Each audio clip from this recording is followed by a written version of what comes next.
So we are glad that you're with us, and it's good to be back and start to settle down again. And thank you, Michelle, for filling in for me for a couple of days.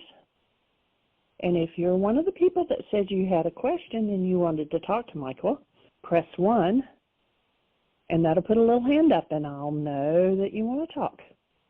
The question, otherwise, that we had by email is from a gentleman, and he says, why does my own mind, hate me?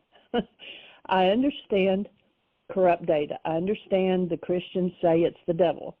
I see a thought that I did not make pop up and tell me that others don't deserve grace, or it tells me the things opposite of how they really are. And yet my Satan tries to deceive anyway. I wonder if it's God's perfect self-checking system to see if there are those who really want to be part of the kingdom. So, Michael, if you want to address that, and we'll wait for a hand to go up. Sure. Well, let's tackle that one. My offering would be that you nor has anyone ever hated anyone. But if there's hate in there, any object of attention will do. I can say I hate that flavor, or I hate that person, or I hate that the car stalled.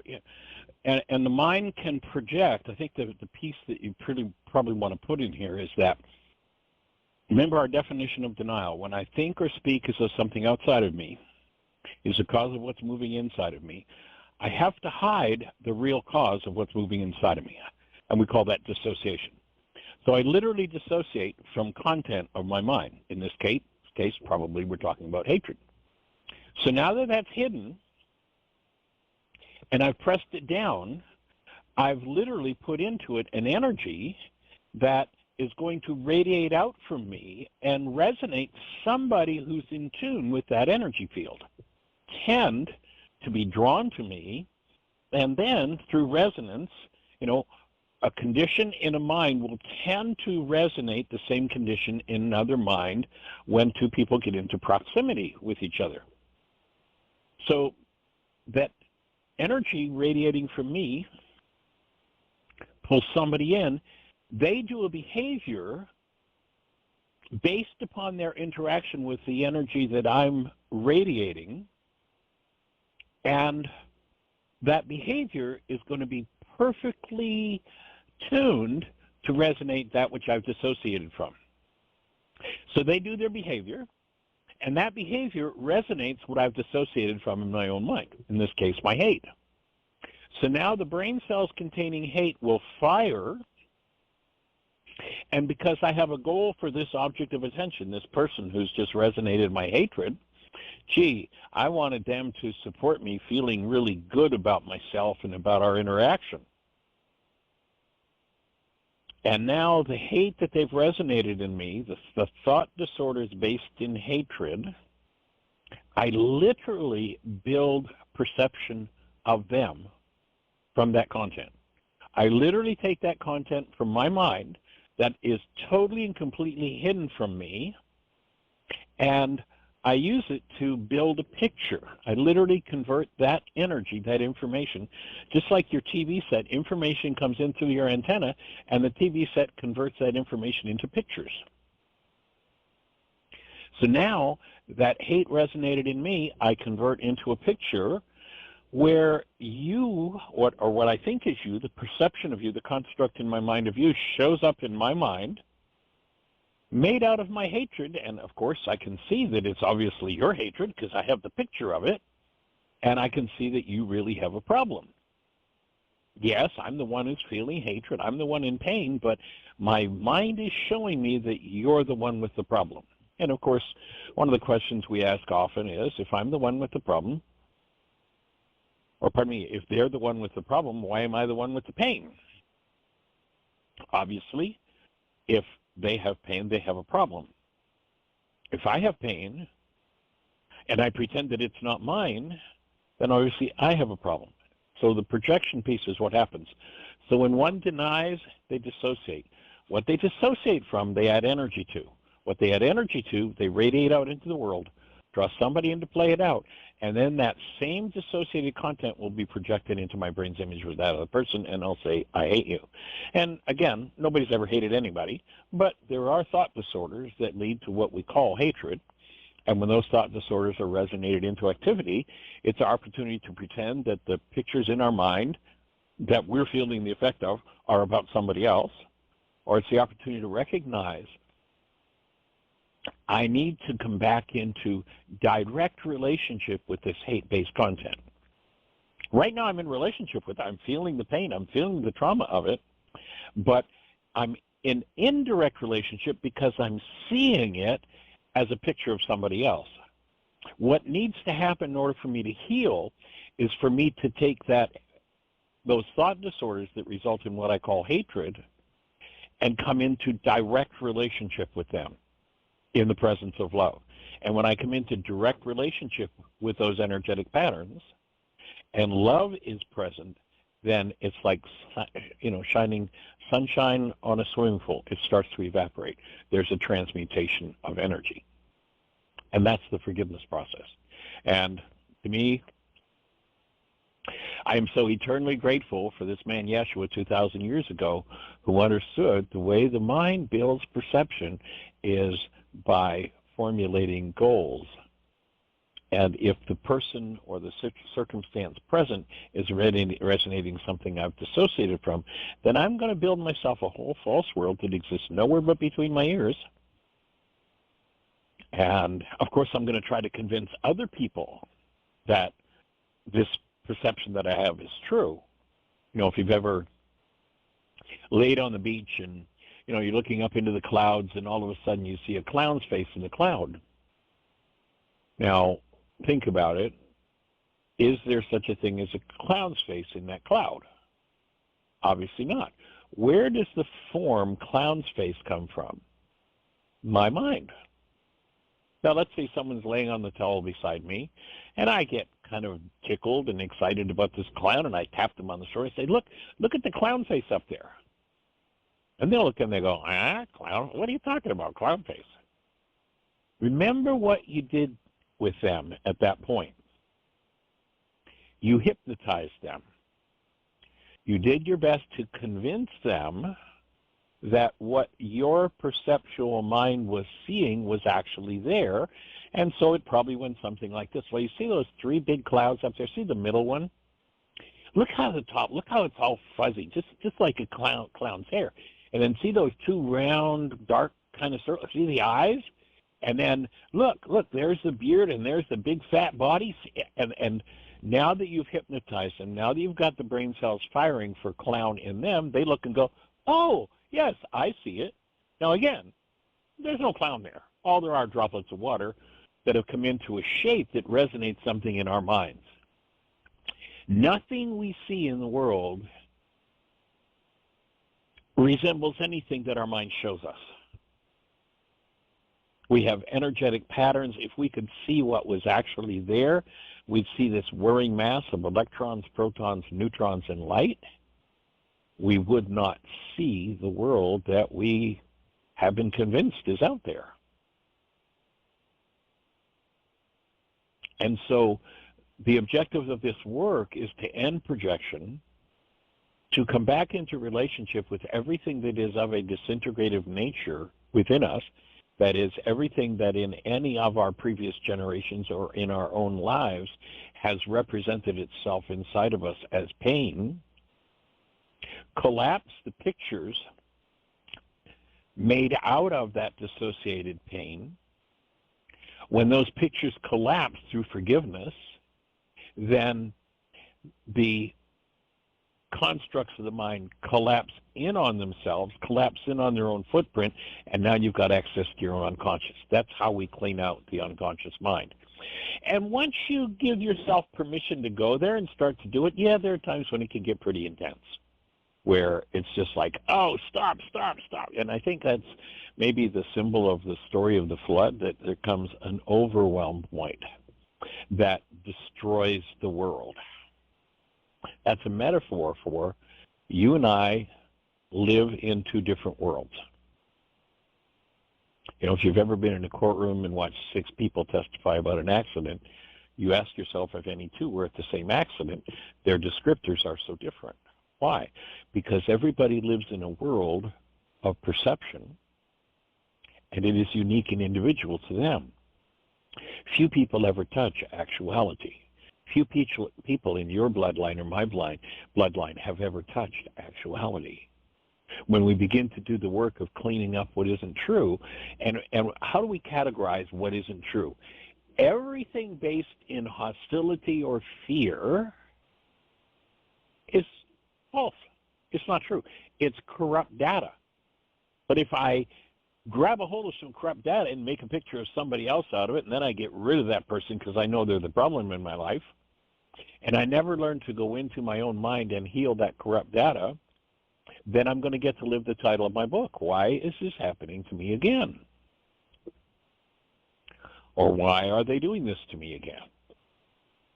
So when you start opening the veil of the temple, the barrier between the subconscious and the unconscious, and you start forgiving from your heart, from your unconscious, that which you projected into your brain's image of your brother, then the process begins to become quite intense. And one of the reasons for this show is that we want to be here to support people who enter into the intensity of that process, get lost in the confusion of the mind, and don't know how to take the next step. The reason we're here is to support people in taking that next step and moving forward. So I hope that fits with your question and makes sense. And other than that, Miss Jeannie, do we have any other questions, anything happening in the chat room, or anybody in the phone queue with a hand up? We actually have two hands up. And the first one is area code 202. I believe this is Kimberly. Welcome. Hi, yes, this is Kim. Hey, Kim, welcome. Glad you're here. How can we support you? Thank you. Well, I am fresh out of a support group with Susan this morning, and she encouraged me to call in after processing a workshop together. Yeah, awesome. I've recently had a lot of anxiety come up, and it was all around some medical testing that I've been having done and just waiting for the results to come back. Mm-hmm. And, yeah, so I've had a lot of fear come up, and a lot of it was surrounding not being here for my kids. If the tests come back and it's news I don't want to deal with, then my immediate anxiety was around not being here for my kids. And I have three kids. They're 12, 11, and 9. And awesome. So we processed the worksheet. It went very well. While doing what the worksheet, was the goal you canceled in the worksheet? The goal was to be healthy. Okay. Well, I'm going to suggest a second worksheet. Okay. The goal to be healthy would be, when I listen to your speech, the goal to be healthy would be a sub goal that would be important to clean up. But what I hear with the reference of your words is what you really want to do is be here for your kids. Yes. That would be the goal to collapse. That will drop you into cleaning out that fear from your mind. And whatever you anticipate the diagnosis could be at its worst is probably constructed in your physiology of fear. And when you process it out, it'll disappear. Yeah. If there's any diagnosis to be had. If there is, there might not be. And the beautiful thing that came up, too, while doing the worksheet was a memory of having mono when I was 9. And when I missed a lot of school, and I was pretty sick for a while. Had high fevers, rashes, and was dehydrated and hospitalized for a bit.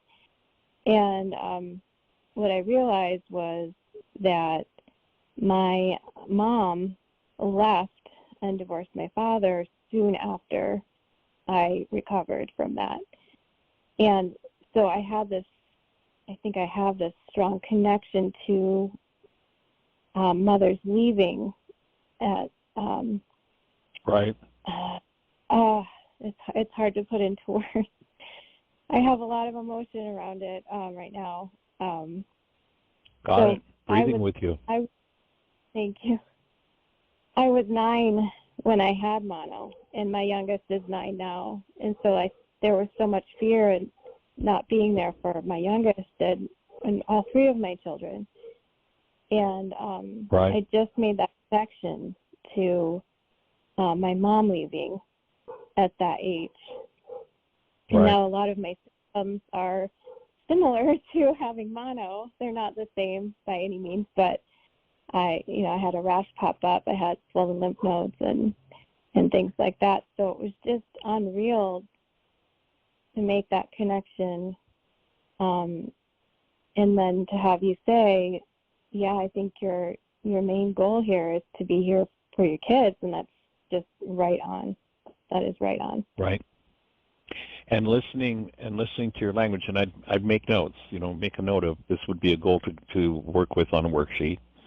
And another one, when I hear you describing what happened when you were 9 and how the symptoms, and we'll get Jeannie to share her story about mono when we're complete here, but it sounded like you felt, really left out of school and unable to participate. So perhaps working with a worksheet with the goal to be included and to participate. They'd each be separate worksheets that I think would take you to the unconscious dynamic that you're cleaning out here around mom, around participating, around being available or being there. Right, yeah. Yes, I also felt very lonely because I would be left home alone. My mom worked and my dad worked. So I would stay home alone during the day. So that would be another worksheet on wanting somebody to be there for me, which is what you want to do for your kids.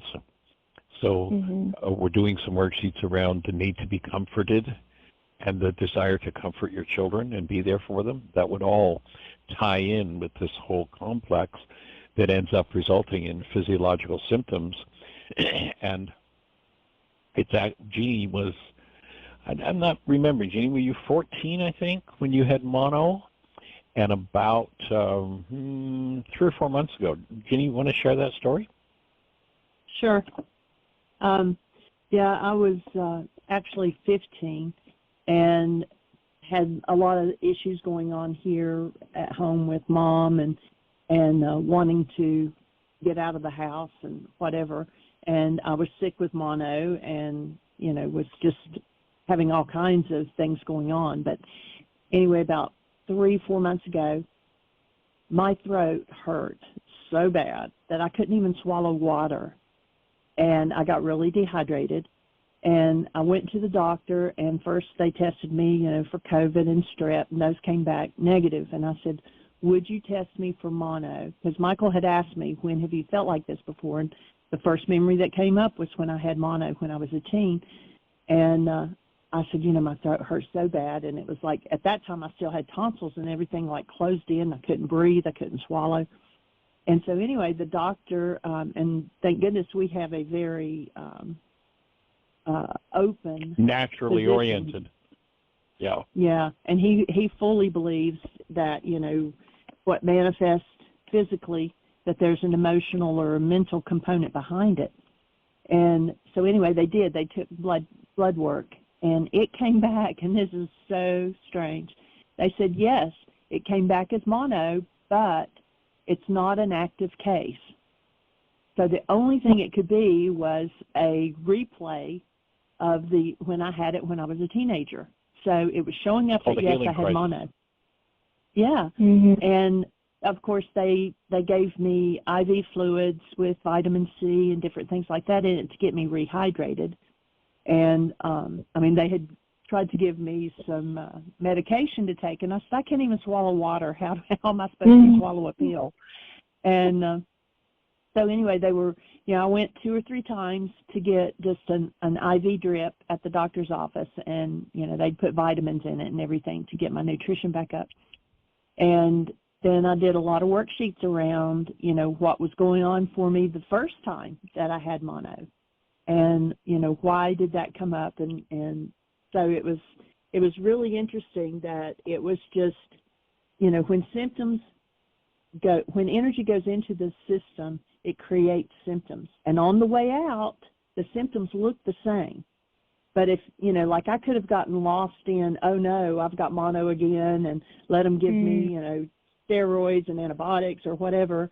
And, but instead just staying with the process and yes, doing things to, you know, put fluids back into my system and get rehydrated and everything, and give it time. And whereas when I had mono the first time, it took, you know, weeks to get over it.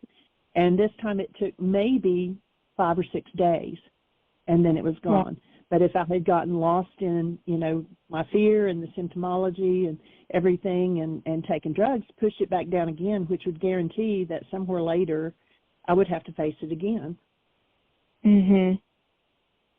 Wow.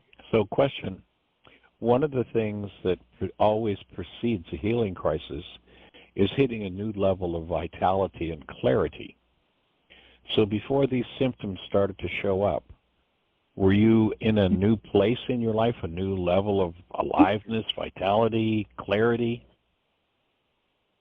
I was doing a lot of worksheets. I was working through a lot of things from my childhood, and I had just turned 40. I had just done a fast, a prolonged fast, which is fasting mimicking 5-day thing, and feeling good. And then out of so nowhere. my offering is what you're describing to me is that you hit a level of willingness, a level of vitality that these old mono symptoms that have been suppressed from when you were a kid now have a chance to work out, and along with them come the emotions. Remember, I don't know if you've gotten into the details in step 2, where I offer, I'm willing to go through the physical, mental, and emotional symptoms of healing. On a physical level, healing looks like any kind of physical symptom you've ever had and low energy. On a mental level, healing looks like any kind of negative thought you've ever had and confusion. On an emotional level, healing looks like any kind of negative feeling you've ever had and depression. And so when you tell me that these same emotional energies as happened when you were 9, the same thought patterns, this to me is describing your body being vital enough to throw off that old energy that you've been carrying around with you, and it was like, you know, it's time for it to go. And one of the objectives of this work is to open, you know, what the ancients called the veil of the temple, the barrier between the subconscious and the unconscious, and allow ourselves to access those energies directly in the presence of active love so that we can process them out. And it's not Dr. Feelgood when you do that. So I suspect when your tests come back, they're going to go, scratch my head, I don't know what's going on. Okay. But it sounds like you've got the river of life, the energy of aliveness moving through you and forward, that you're vital enough to throw off what doesn't belong, and it sounds like you're right on track. Awesome. Thank you. Thank you so much. So that's the space I hold for you, and I do those other worksheets that we mentioned. If you didn't catch each of them, you might go back and re-listen and just get each of these goals. And, you know, one of the things that I do when I do worksheets is I always have a stack of at least a dozen blank worksheets. And as I'm doing one, and one of the things that the worksheet does is it causes people to pay attention to their own thoughts in a different way than we normally do while we're racing through our day. And so if you, let's say you're doing a worksheet on, see this rash, and, you know, it looks just like when, and yeah, I remember, oh, gee, what was that? Oh, yeah, one of my girlfriends came by the house one day and just left, and I became so angry, and I got this boom. That's the kind of thing that, as you do the worksheet process, pay attention to the subtler energies, and if you touch into something that relates but is different than the worksheet you're doing, then, you know, whatever you touch into, fill it out on the next step. It might just be the memory of, oh, my girlfriend got mad and I got a rash. whatever it is. And what I've found over the years is that when I do a worksheet in writing and I've got that dozen blanks, the average worksheet that I do uncovers another 3 or 4 worksheets for me. Right. Right. Okay. That makes a lot of sense. Is Miss Susan with us? Let's see if Susan's got anything to offer. She said that she left her phone on, so she's showing up on the switchboard, but she's on a call with her son right now. So okay. She said she's missing the tell her conversation. We'll hold the space for her. Glad Kim called. So does that make sense, Kim? Yes, that makes a lot of sense. Yeah, I feel like I think have a you're lot right to on work track. Keep going for the vitality, peel out these layers, and the beauty is that as you peel these layers of energy out, you don't have to pass them on to your kids, and that's one of the most awesome pieces of support that you could ever give to your children. Yeah, that's so exciting. I don't know if you've got the app. Right. In the app, there's a game called the Drag-On Klingon game, which is a way to introduce children to forgiveness. And so sharing with them at an age-appropriate level, there's a book called Healing Children, Loving Children that we published that was written by a school teacher based in this work. And there's 7 different levels of worksheets for kids, starting right in the early years, like grade 1 reading and language level. And this is an awesome time to explain these dynamics and teach them to your kids. Our granddaughter is 5, and I don't know, it's a couple of months ago now, she had some stuff going on for her, and she came out to Jeannie with one of her dolls and explained that the doll was feeling. Do you remember exactly what that was, Jeannie? That was so awesome. The doll was sad because it had a puppy or something that was not feeling well or something, and so the doll was sad about the puppy. And so she handed me the doll, and she said, Nene, she said, help her work, I don't remember exact words, but like help her with her sad. And so I was sitting there walking the doll through doing a worksheet. And, of course, Ari is standing over to the side listening, and I'm telling the doll, you just got sadness in you, and it's not caused by the puppy.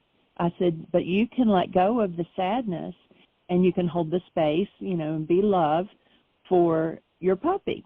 And so after we got finished, I handed the doll back to her, and Aria says, well, she still feels a little sad, but, I mean, she gets it, and, if she'll catch us even if we say something that's off target, and she'll go, well, cancel that thought, so she's got it at 5.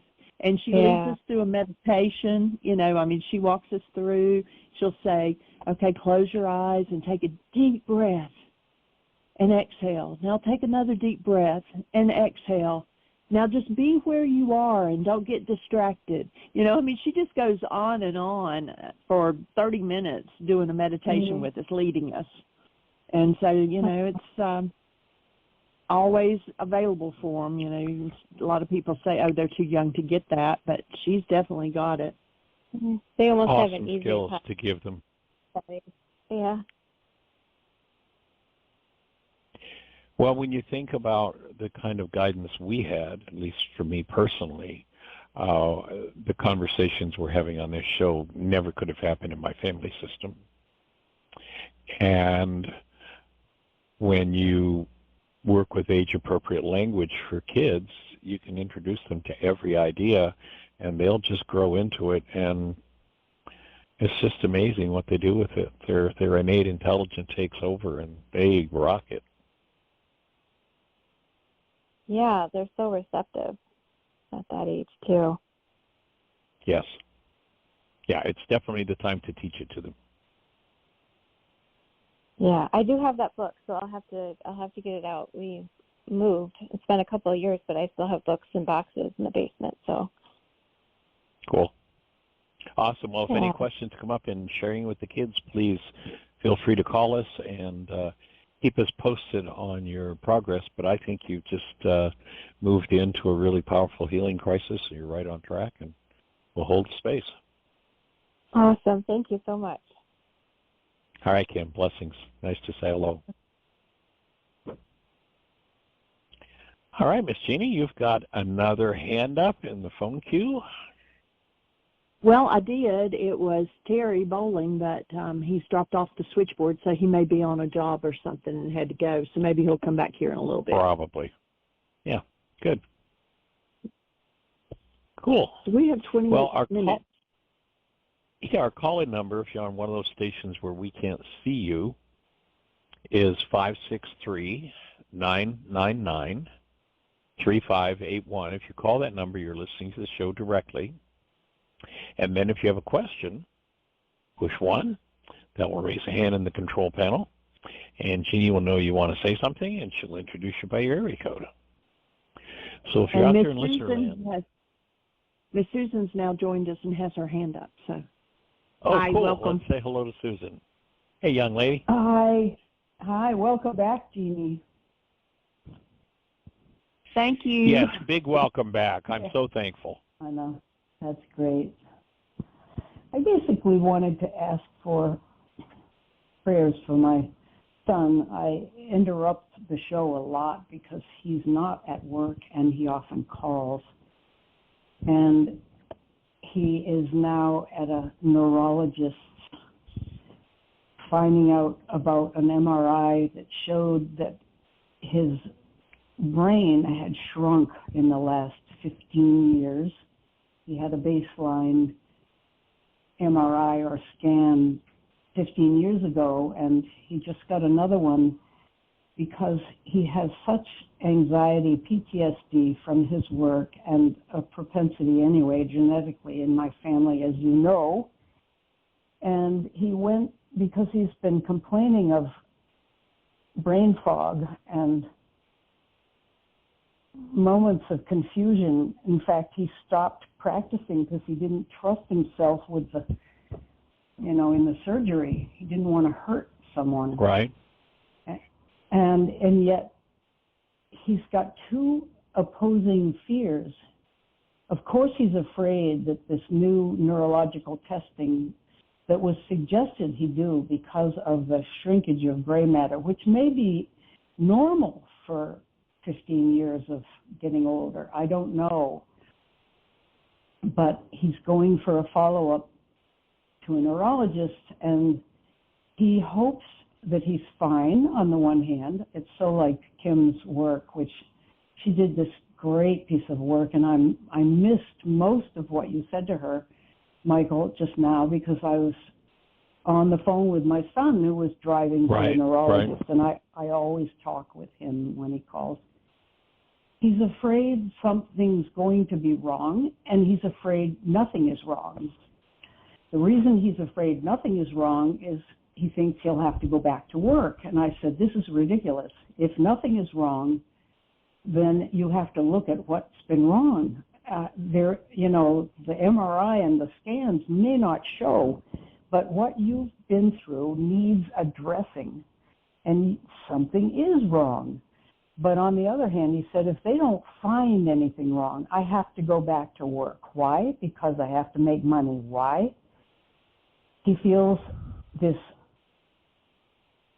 incredible fear of being out of money, even though that is not going to happen. There's family money. He has saved a lot. His wife is working. He knows that's an irrational fear. Right. But he doesn't do the wake-up sheet to have a look at that, whereas Kim just dove right on our show. She said, I think I might need a wake-up sheet. And we got right to it, and she was so willing. She said, oh, you're good at this. And I said, this is the work. I'm just talking along with you in this wake-up sheet. This is it, this tool. And so, yeah, you're welcome. But I mean, I can't claim the brilliance of this and the usefulness of this in any way.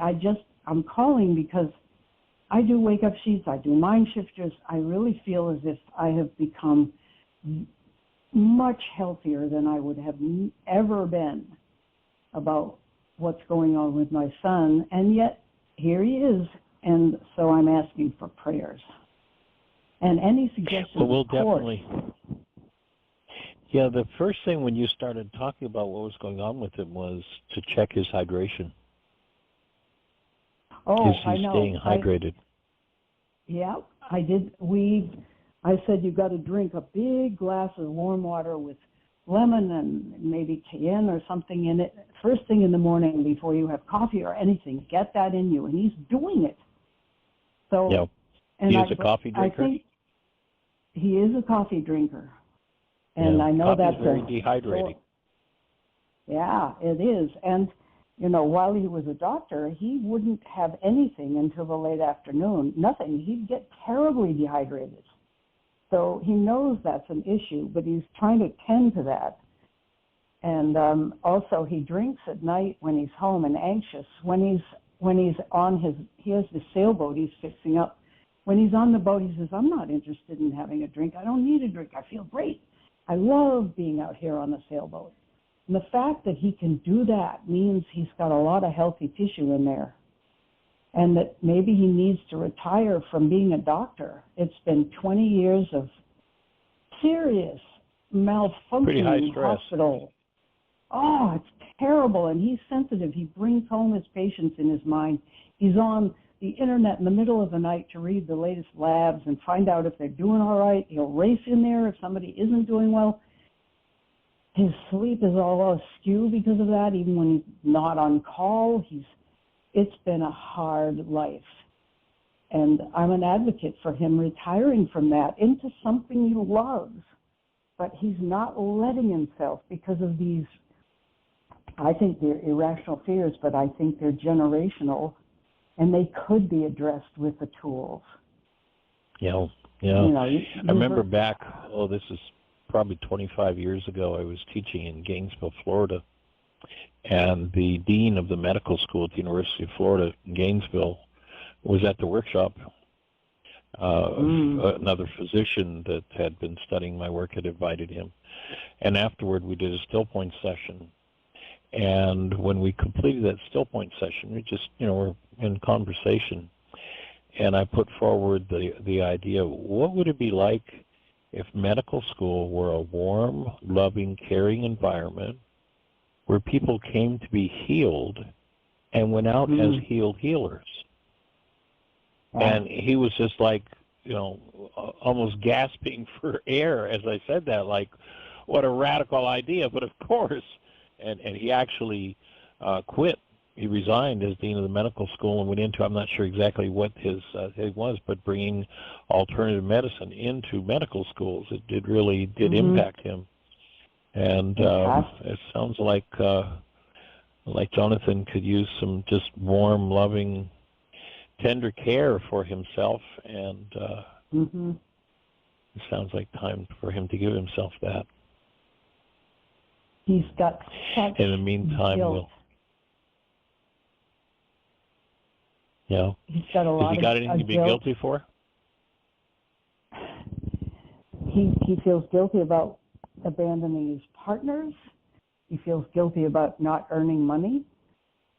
He feels guilty for being worthless. That's how he defines himself. If he's not a surgeon, he's not worth anything. What's my purpose? I don't want to live. I have nothing to live for, he says. Even though he has boys that he loves, he says, I've grown them up now. They're done with me. Stuff like that. Really negative stuff. Anyway, Michael, thank you for listening.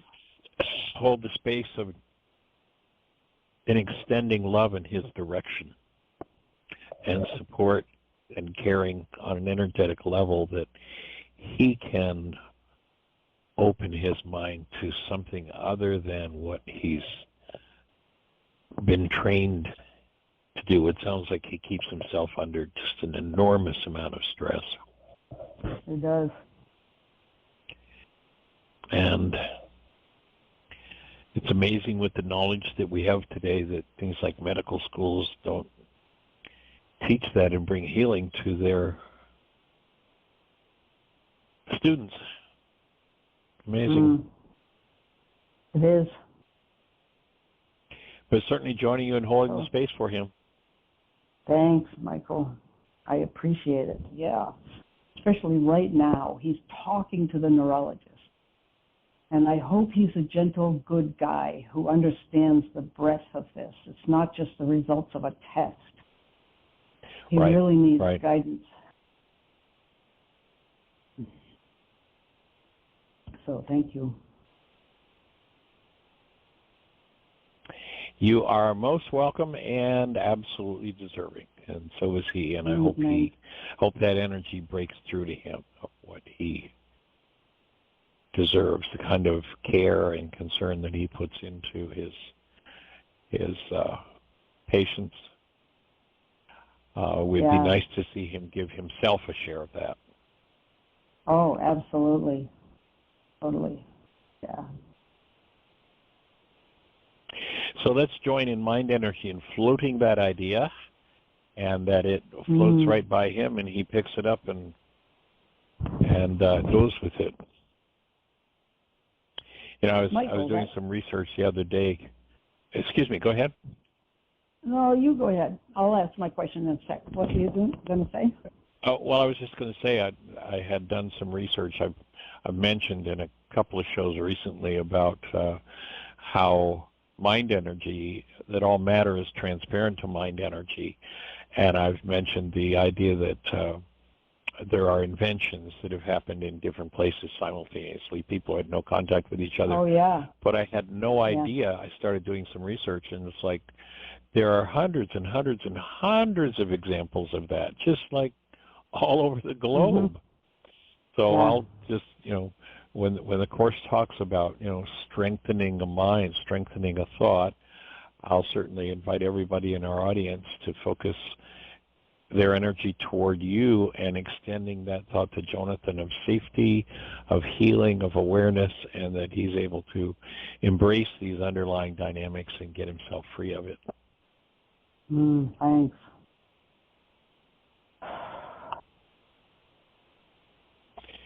Yes, breathing with you. Yeah. So I wanted to change the subject because I've been living with your paper, as you know, and it's just amazing how long I'm taking with it for a number of reasons. But what I have observed in this paper is you've got this fact that nothing outside of us can cause our reaction, and the difference between reality and actuality, and how almost everything we do on this planet is projection, perception and projection, revealing our own mind energy from the get-go, lots of generational trauma, whatever it happens to be. The answer is forgiveness. And you talk about the letting off the hook part of the forgiveness and the Greek idea. And you're tying it to, and this is where the tie isn't coming together quite for me. Your definition of forgiveness is more like, sorry? No, I'm just agreeing with you. I'm just hearing you. Yeah, okay. You're saying that what we think we see and reactions, especially if they involve fear and hostility, if they involve loving reactions, then we're okay. We're keeping a space of love, and with capital L, we're in the truth. But when we're in this other, which is error, somehow the fact that we do that requires us to forgive. And I think the reason is because we can't tell what is happening on the outside. We cannot do a proper reading of what someone else is doing. But where is it that you said something, and I know this has been said elsewhere, Jesus demonstrated forgiveness on the cross when he could have reacted to hostility and given into his fear and physical pain and exhaustion and frustration and disappointment. Instead, he said, forgive them, they don't know what they're doing. We don't know what we're doing when we have anything but a positive reaction to somebody else, we might see the need for correction. I'm just parroting basically what your paper says, but what I feel is missing in the paper, either for me because I can't see it there, or it needs tying in with the forgiveness, that forgiveness is actually, we need to forgive ourselves for our mistaken perception of the other person who has appeared to... No? Okay. No. Remember the direct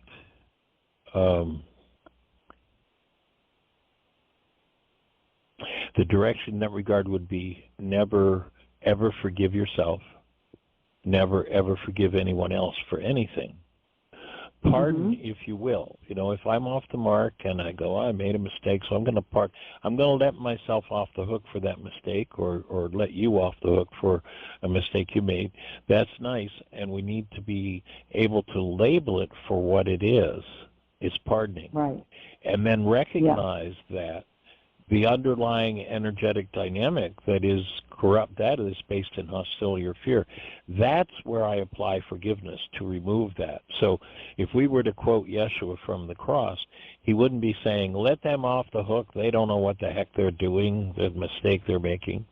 He'd be saying, Father, enter these unconscious minds and remove from them this violence and pain that has them projecting onto and wanting to punish me for what's going on inside of them. Alleviate them of their pain.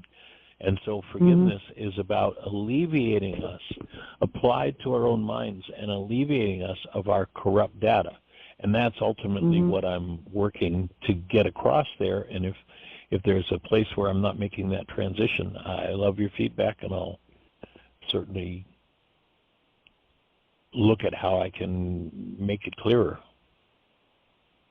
In the Course in Miracles, it says something about forgiveness being something to do with having perceived wrong. Forgive me for perceiving wrong in the other person. My take would be that would be the act of pardoning. Pardon me for my misperceptions. Apply forgiveness to my misperceptions so my misperceptions are removed. Okay. So forgiveness is applied to collapse and remove the energetic dynamics of misperception. Okay. So that we get to the point where when the mind generates its perception, it is in alignment with and accurate about the truth of what's happening at any given moment. What I'm looking to do is upgrade the quality of the output of my mind so that whatever it is always accurate and on track. And you can tell if it's accurate and on track if love is inspired rather than love is going to be present. Fear. Exactly. Okay. And I can tell that forgiveness, collapsing my perception, is important if I'm perceiving something and experiencing hostility or fear inside of myself. That's where I want to, instead of project my hostility or fear into this construct of my mind and being able to blame somebody else or thinking I should forgive them, what I want to do is look at the goal that I hold for them, collapse that projection, and directly access the underlying corrupt data in the presence of love so that that underlying corrupt data can be transmuted. So if we were to mimic Yeshua on the cross, he'd be saying, Father, I know who I am. I know I'm safe. They can kill my body, but I'm not going to die with it, so I'll just rebuild it and I'll be back. So I have no concern. Everything's fine in that regard. And what I'm asking is, these people around me, what I'm asking is that you assist them in recognizing the corrupt data they have in their minds, the hostility and fear that they're functioning from, and assist them to remove that so they too can approach truth. Good. Well, that may sense? be clear. yeah, it does make sense, and that may be clear in your paper. The connecting between practicing forgiveness, somehow I wasn't able to connect it to the fact that I'm projecting and not seeing the other person as who that person really is. Because yeah, if you would make note of, if you would make note of where that, where exactly that is in the paragraphs or in the pages, then I'll go back and I'll look at that and make sure we get a good firm connection and transition there. Great. That would be awesome. That's why I need readers. Okay. Thank you. Oh, you're welcome. It's been a pleasure, but things have been so wild. I'll work a paragraph and then there's an interruption and I'm downstairs doing something else. I crave to have time with it. So anyway, but what I'm doing is it isn't really editing it. It's reorganizing. You do a lot of quoting, wonderful quotes. For my purposes, since I am a sort of speed demon, I find those, some of them unnecessary. Juicy and correct, they are. So I would say off the cuff, keep the essay just as it is. But I'm going to submit something else to you, kind of a short form, the thing you always make fun of, $5 in 5 minutes and you got your fix type of thing. Right. I'll go for it. Absolutely. Absolutely. Well, and you can make fun of it, throw it out, whatever, but I'm loving the exercise. So cool. Well, I'm looking forward to the result and all taking right. this forward on the next level. Well, whether it's the next level or I'm taking you down a notch, but I can't because you've got the original. I'm so glad it's still there. Yeah. Oh, yes. Yeah, absolutely. Absolutely. Well, I appreciate you putting your time, your wisdom, your intelligence, your experience into it, and I'll look forward to seeing the feedback when it's mature. All right. Good. Very cool. Well, anything else happening in your world? Well, no, not really. I mean, I'm loving our little group that meets, all because of your wake-up sheets, and I love that Kim, our purpose isn't always touched on in the group. We'll have people check in, and we'll talk about the aging process because I'm turning 80, and one man is 85, and one woman is 83, and they're all dealing with balance issues and some health issues and thoughts they have about dying and how long do I really want to live. That's a big topic in there. And then here's little Kim, who's like a child. I mean, she's in her 40s, and she's dealing with big stuff. And all of a sudden she piped up and she said, I need a worksheet. I said, all right, this is why we're here. Shut up, everybody. Let's get going. And we pulled out your 7-step wake-up sheet, and it was terrific. So I said to them all, I said, we really should be doing more of these each time. It's a support group, to be sure, especially for the 85-year-old who's got health problems and he's isolated, lives alone, no family. He says he just loves, and he's a kind of enlightened man. Talks about practicing the presence, and he's amazing. So anyway, but it was great to get back to the tool today. Well, I've got a quote that I'm going to send you that I'm going to suggest that you utilize in the support group from what you just said. And wait a minute, it just disappeared from my screen. Let me get it back. You've heard me speak of it before. This goes back, I don't even know, 40 years ago. I was at a medical conference, and there was a presenter from a place called the DeCourcy Clinic in Cincinnati, and here's what they said. Time is not toxic. All those who develop a time neurosis subscribe to the prevalent superstition that time is in some way a poison exerting a mysterious cumulative action. Time has no effect on human tissues under any conditions. Vigor and health does not vary inversely with age. It is the belief in the effects of time by those who subscribe to such a belief that acts as a poison. There is no scientific basis for believing that the passage of years automatically causes our bodies to age. So I'm going to suggest that maybe you take that up with your support group as kind of a mind shifter, and really make that a topic, and even for the young people who are in the group, to hear the perspectives and how that can be shifted, I think would be a really nice gift to your whole support group. It's a wonderful one. I always send them the link and a thought. I call it a teaser. And they're supposed to think about it, and that can be a rocket, get us started, a launching text if we need it. I'll say, let's read the teaser. Right. Anybody want to comment about that? So I'll use that for next week. That'll be wonderful. Cool. Yeah, thanks. So I am getting ready to hit send in a text, so you'll have a copy of it. All right.